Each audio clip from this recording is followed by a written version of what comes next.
majority of Japanese farmers, they know about organic farming, yes, but they don't know what WOOF is. You see the world and you don't have to pay that much. There's no kind of like the false tourism of it. You learn a lot as a worker, and it's cheap if you're a farmer. It's a way to understand how people live, and you become part of their lives. And I know other people who've done it in other countries, and everyone's had good experiences. I think it's great. I just wish I was 20 and I would go and move around the world. I think there should be no borders. Everyone should be free to go everywhere they want. Young people understand. If you have a farm and you need help, it's necessary to help.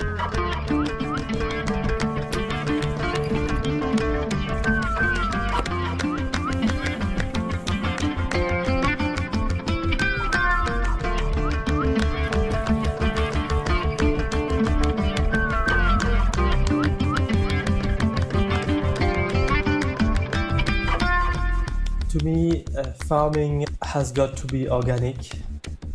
Organic is the one sustainable path forward, I would think. Food is such a basic thing. I don't think you should let somebody else be in charge of your food supplies. I suppose that spreading the movement is probably the most important thing.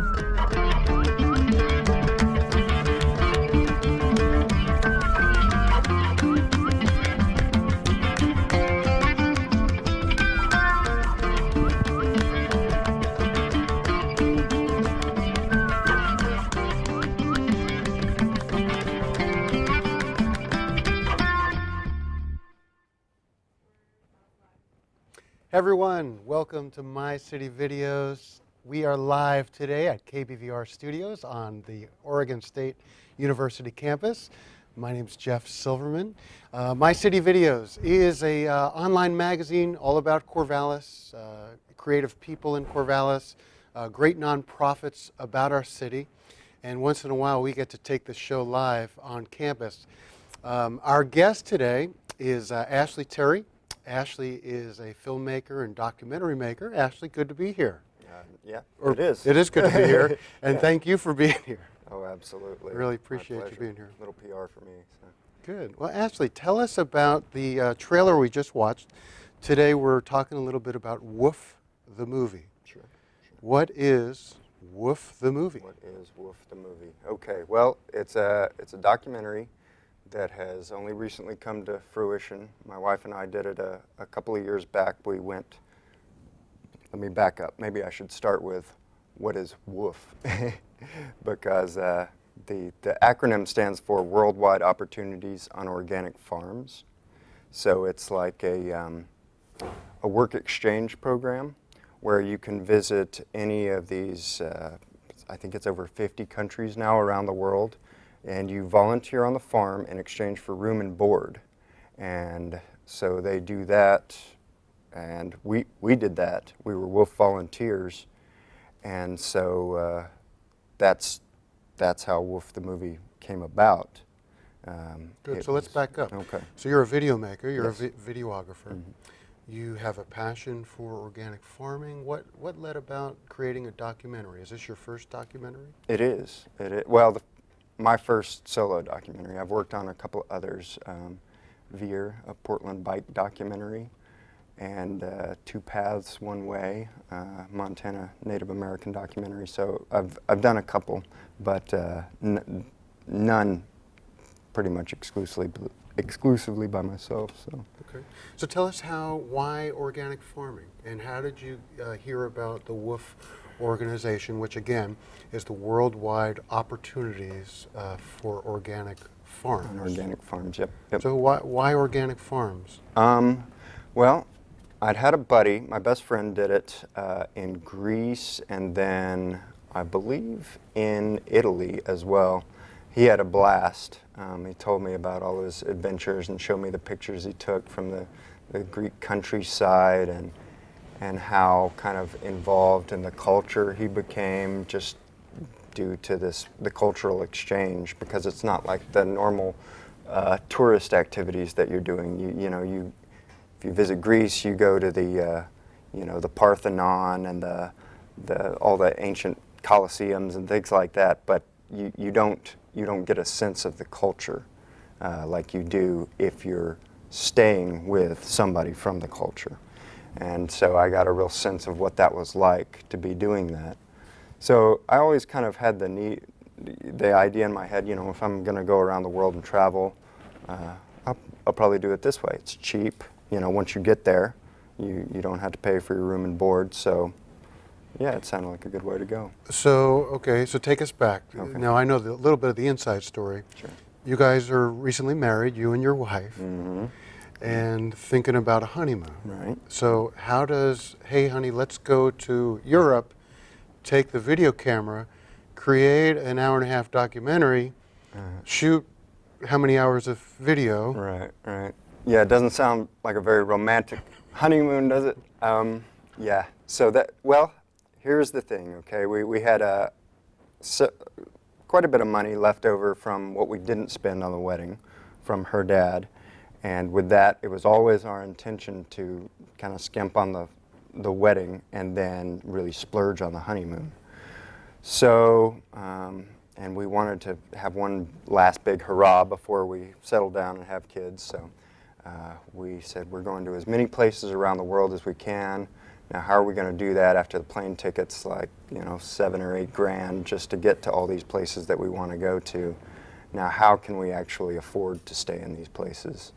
And then I racked my brain. I said, oh, woof, that's what we'll do. And so initially it was like, okay, we'll go to a couple of these places on our list and we'll work on organic farms, and then we'll just do hostels and things like that the rest of the way. Well, 1 or 2 turned into 3 or 4 or 5 or 6, and it was never really my intention to make a documentary about it when we set out. But like you said, I'm a professional videographer, so I had this big honking camera with me. My idea was that I would just take B-roll, the countryside and of the cities, and then hopefully sell it as stock footage. But since we woofed in all these places and I had what I felt to be cohesive content for a documentary, I said, I'll just do it. I'll go for it. And I realized that about the second woof stop in, I said I have to be shooting this like a documentary and just try and make something out of it. Okay. So tell us about organic farming. You were there working in an organic farm. What types of produce or product? Give us some ranges. You were in France, right? Maybe we could roll, as we're going to set up France, maybe we could roll the France footage if we have that keyed up. Yeah, I think that's clip number 2. Okay. I'm pretty sure. Okay. And in France, we did were our dealing best with to a help lot out, of but problems. Well, what's the produce that you guys were working on in France? we were working on just.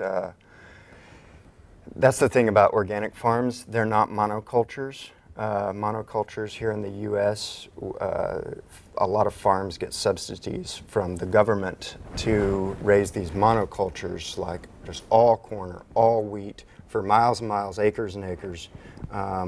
And they get more money for that because it's more cost effective to just, have the equipment that deals, the threshers and the things like that deal with that specific crop. It's not, however, as good for the environment. And I don't want to preach about it, but it's all been said in other documentaries and other venues. So that was not my idea, but to elucidate in this documentary. But the fact is that when you work with an organic farm, it's all kinds of produce. Whatever they can grow there, they're probably growing it. Okay. So what kind of measures are farmers taking to ensure this is organic? They can put an organic seal on this. Tell us about some of the procedures. What makes for people who don't know, what makes an organic farm organic? Well, that first of all, you can't use pesticides or at least chemical pesticides. They have to be organic. So an example would be for slugs, for example, in France, they use these iron pellets that were a non-toxic alternative to something called metaldehyde. which is toxic to other animals. So if rabbits and dogs and things like that come along and they eat the things, they die. But these little iron pellets kill the slugs. They take it back to their home and they kill the entire slug colony, and it's non-toxic to the environment.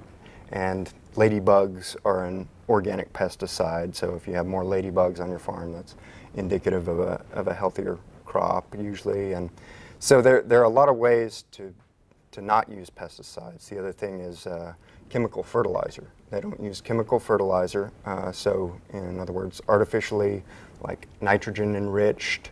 A lot of times soil will be depleted in certain nutrients, either nitrogen or something, especially in monocultures, because they take a specific set of nutrients from the soil and it's left very barren in those specific nutrients. So they have to throw on these chemical fertilizers to build it back up from that state. And you also mentioned weeding. So Yes. you can't just spray Right, weed correct. killer. You don't, yeah. It's manual labor. Someone actually has to get down Yep. and pull then out a we weed. hand spray the Roundup. And no, I'm just kidding. Yeah, we actually have to pull the weeds kind of one by one, and that's what conventional farmers look at the organic farmers and say, you're crazy, you're insane to do this. It's not cost effective, and I guess that's where Wolf Volunteers come in. It's really not that cost effective to run an organic farm if you're not doing it just to feed yourself or your family. A lot of times, I mean, it can be done. There are plenty of examples that don't use volunteer work, but So basically, people who care about the cause, who believe in organic farming, should know about woofing and perhaps get involved, because these farmers are raising their hands and saying, we'd love to have you. yeah, absolutely. I mean, in the U.S. alone, I think there's about 500 farms. I haven't checked the book lately. When I was making the movie, it was about in the 400s, low to mid 400s, and I think it's about 500 something now. Okay. And they're even local. We went to a farm in Kings Valley and one in Lebanon, around Lebanon. And so there are plenty of local places even to woof. Cool. Well, let's watch a clip Yes. and let's talk about it. You guys can roll any clip. We'll see what we have rolled up. We did our best to help out, but two novice farmhands don't put much of a dent in the workload. That's okay though, because the largest task is something even a rookie can handle. Weeding, as long as you know which ones the weeds are. Although even that turned out to be a tougher feat than you might imagine. C'est pas facile du tout, parce qu'on s'oblige à ne pas utiliser en particulier des désherbants. Et on est en face d'un problème d'herbe très très important, très régulièrement. Comme il n'y a plus tout l'été, impossible de désherber. Les graines, les mauvaises herbes vont à graines. Et un pied qui graine, ben, vous avez 2, 3, 4, 5 000 graines pour les années qui suivent. Donc vous vous imaginez le drame que c'est de laisser aller à graines une plante, une adventice. Luke's land is a bit of a mess whenever there's a heavy rain, and it's harder to work on. In the meantime, the weeds just keep growing. Et donc on est totalement débordé de travail. Et c'est très embêtant, on a commencé et puis je ne sais pas quand on va pouvoir s'y remettre, mais ça veut dire que si on ne peut pas s'y remettre, ben, il n'y aura pas de plant de poireaux. On est en face de situations où il faudrait énormément de personnes. Là, il faudrait qu'on soit 20, 30 pendant 2 semaines pour arriver à remettre le jardin à niveau au niveau du désherbage, ce qui est totalement impossible. So as you can see, organic farmers are faced with trying to do things organically and also trying to make a living, right. And not only take care of their own families, but perhaps make a decent living. Mm-hmm. So tell us a little bit about the France scene. What was the experience like there? How many days did you spend in France, or weeks? Well, this was our second farm in France, actually, what you saw. And we spent about 10 days there, I believe, and about a week or 10 days at the first place. The first place in France that we went to, the farmer's outlook wasn't so dire, but he was about our age, so he was kind of just getting into it, and it hadn't already been a family-run business. He was really hyped about it, but also kind of neurotic, or you know, he was a fun guy to work with, but very passionate. As I think we found out a lot of French people are about what they do. The stereotype is true. And but this second farm, he had been doing this for some 30 years, I think, and just he still loved it. He still loved working in the dirt and everything, but he was just so over it by then. He had his helpers with him, as you saw, two people that had been with him for a while, and they were still young and like, yeah, this is fun times, but he just sees the problems, and specifically the weeds. So you and your wife show up, and they say, welcome, thank you so much for coming out. Here's the farm. Grab a pick, grab an instrument. Yeah. We'll show you what to do. How does that process go? Basically, at that particular farm, we showed up. It's a funny thing too, because you never quite know about a place. You read about their description in the Wolf manual, Wolf France or Wolf Germany or wherever you're wolfing, and the description tells about the farm and the people, and we knew that they were devout Catholics, and that they had, I think, 3 hectares of land, and you know, very, very diverse. That she was into macrobiotics, so we'd be eating kind of based on a macrobiotic diet. And we didn't know a whole lot about Catholicism or macrobiotics or anything, but we said, yeah, you know, we'll try it out and see what it's like. And so we get there, and you never know quite what to expect. But we showed up at the train station, having been incommunicado for about a week prior to getting there, because their phones went down, their internet went down, and we just kind of went on a wing and a prayer, hoping that, okay, well, these guys said they'd be there, so hopefully they're there at the train station. And Martine was, Luke's wife, Luke, who you saw, his wife was waiting there. We got in the car, and the first thing she did was take us around to the beautiful Burgundy countryside. All these old medieval castles. There had actually just been a medieval festival in Semur-en-Auxois, an old medieval village, and it was just really neat to see. And then we get to the farm, and it's just beautiful, and it's about 8 o'clock.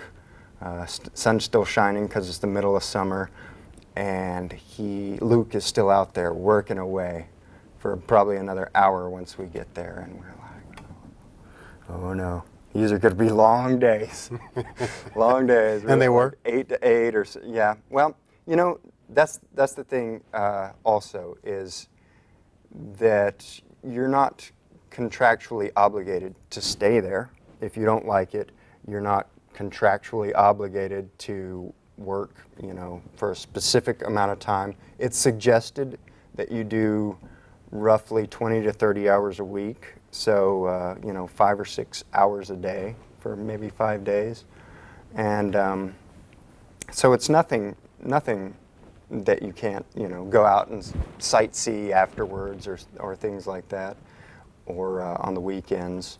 Sure. Well, tell us a little bit about the living quarters. Sure. Do they anticipate lots of guests throughout the year? Therefore, a lot of these organic farms build a housing for tourists and visitors.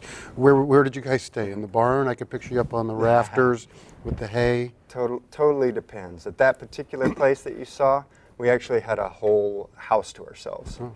Yeah. There have been times when there have been 10 or 12 woofers there. And they actually have room for more, but Martine can't, the wife can't handle the workload of the cooking and the cleaning and all that stuff. And it is part of your job to help out with that too. You know, you do whatever you have to, even if that means cooking, and especially cleaning up after yourself. You're usually expected to.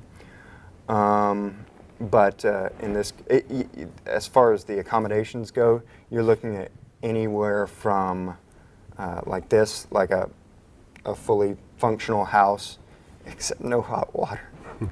Very cold mornings there in Burgundy, talking about jumping in the shower. You know, but Luke was very proud of us for that. Oh, you got in the shower there? Oh.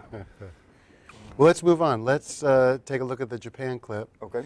And maybe we could set that up, see how that differed from your France experience, and maybe you could talk a little bit about the farm owners there. Whenever you guys are ready, let's roll that clip. Each day at 10 a.m. and 3 p.m., like clockwork, we'd stop what we were doing and have tea. We'd have a little buffet of hot and cold green teas and various snacks. The shrimp-flavored corn chips were the best. Fortunately, Kazoo had facilities on site for those times when the tea would finally catch up with me. Yeah, quite a difference between that and the toilet back at Yoko's. It had heated seats and played music. Yeah, at least the buttons made it obvious what each one did. The washing machine was a bit more complicated. No pictures, just kanji. Whenever we got the day off, it was usually because of the rain. Yeah, because it's not too easy to pollinate in the rain. Bees don't even do it. It was certainly nice to get a break. I could just sit around, learn Japanese on the computer, or watch some crazy game show with Momo. Hi, Momo. Oh, Momo. Her name means peach. On one of our days off, Kazoo took us for a drive around the lakes of Fujiyama. It was only about an hour or so away. And we went for a walk through the foothills of the Southern Alps. It's so pretty that time of year because the cherry blossoms are everywhere. Then we went to the onsen, the hot springs, which I won't show you that. It's just a bunch of naked Japanese dudes in a pool. How did Japan differ from your France experience? Well, it was the first place we went. It was our first stop. We left from LA straight over to Tokyo, and Tokyo is just it's unlike anything. And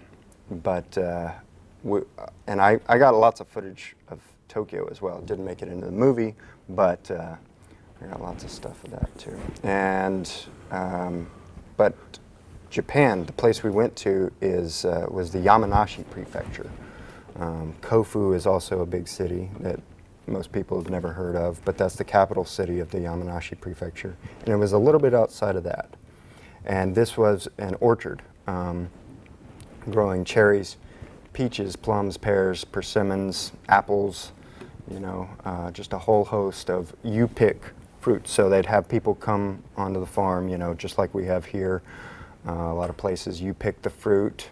The difference there was that you eat it on the farm. You pay like $10 or whatever, 100, 1,000 yen, whatever it was, and you eat it there on the farm. So you don't take it to go with you. But we didn't get to work with any of the fruit. It was pollination season. So we were actually manually pollinating with feather dusters. Each of these, the cherry blossoms and the apple blossoms. Why? Why? Good question. There are several reasons. You get larger, healthier fruit in the summer if you pick the apple blossoms off. So you thin the numbers. You'll get nice, bigger fruits than having like a cluster of 5 growing together. Nature does this automatically. A lot of apples fall to the ground, but it's just easier to go ahead and pluck them and then tell the tree this is going to be the nice one and stuff. So there's less. Once you do that, there's actually less pollen. The bees don't come around as much. A couple of reasons for that too. The temperature has been getting warmer and warmer, so the bees get higher and higher up into the mountains for later and later in the summer. I don't know much about the bees in Japan and why they like the cooler climate there, but they do and there's also, colony collapse disorder happening. So there's less bees. We have, So is that why you had to manually pollinate? It's been going on for many years, even before. What does that mean, manually pollinating? Do you dip these Yep. brushes in a certain? We dip it in a can full of pollen. We cross-pollinate with the other trees, and we just hit all the things to ensure that they get the right amount of pollen, and the fruit grows nice and big and plump. Amazing. So Ash, in all your travels, how many countries did you travel for this documentary? Maybe 12. We only woofed in 4 countries: Japan, India, France, and Italy. We also went to the UK, where we met Sue Coppard, the WWOOF's founder. We actually have a clip of that as well. Okay. I'm not sure what clip number it is, but so if you could say all these farmers have something in common, what would it be? Is it a passion for organic farming? Is it a love for their community and fruit? What would you say all these organic farms have in common and share a common theme? They certainly have a passion for ecology. We woofed at one place in the Pyrenees that actually was not a farm. It was a bed and breakfast.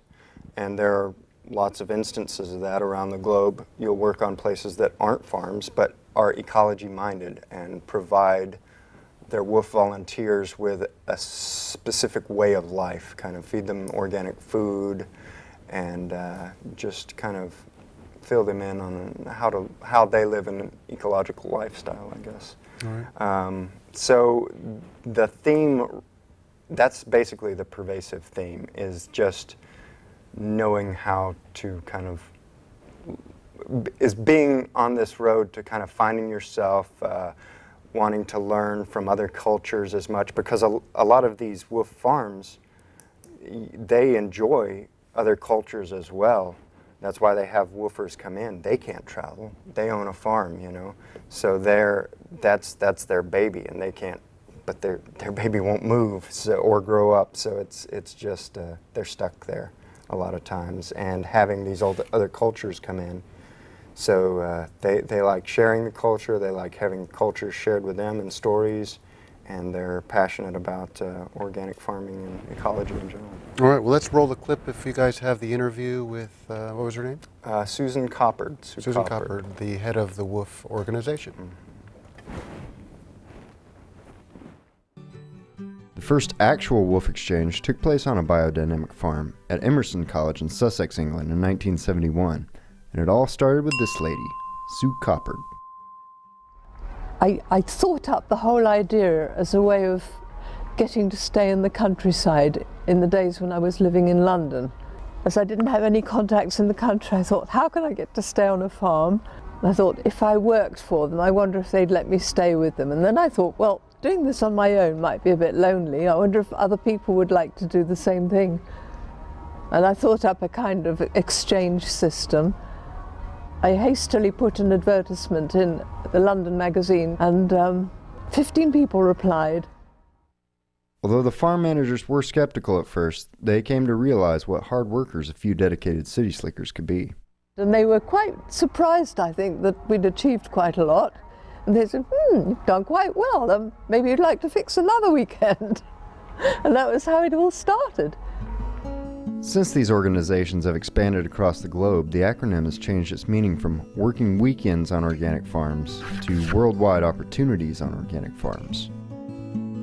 Each organization is a different entity, so each one has its own way of distributing contributions. But fees help pay for things like website upkeep, printed booklets, outreach programs, WWOOF startups, insurance, and trademark lawyers. Well, if you're just joining us, we are talking with Ashley Terry, a local Corvallis filmmaker, documentary, seeing some clips from his new release documentary called WWOOF, the Movie. Ash, we're out of time, but if somebody wants to get some more information about the movie, the documentary, showing it maybe in their city, what's the best way to contact you?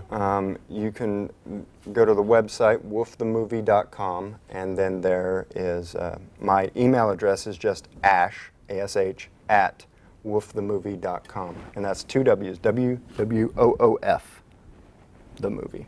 All right. So, well, Ash, thanks for being with us. thank you.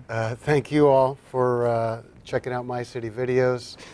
Till next time, I'll look at this camera now. We'll see you next time. Bye.